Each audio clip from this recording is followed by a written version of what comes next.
Bread pizza కోసం ముందుగా stove వెలిగించుకొని అట్ల పెనం పెట్టుకొని దాని మీద సాల్ట్ వేసుకోవాలి.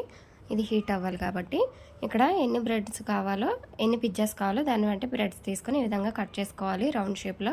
ఇవి బ్రెడ్ క్రమ్స్ లాగా యూస్ చేసుకోవచ్చండి, వేస్ట్ కాదు.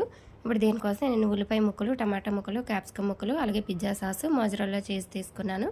ఇప్పుడు ఒక్కొక్క దాని మీద పిజ్జా సాస్ ఈ విధంగా స్ప్రెడ్ చేసుకొని ఉల్లిపాయ ముక్కలు, క్యాప్సికమ్ ముక్కలు, అదేవిధంగా టమాటా ముక్కలు కూడా పెట్టేసుకోవాలి.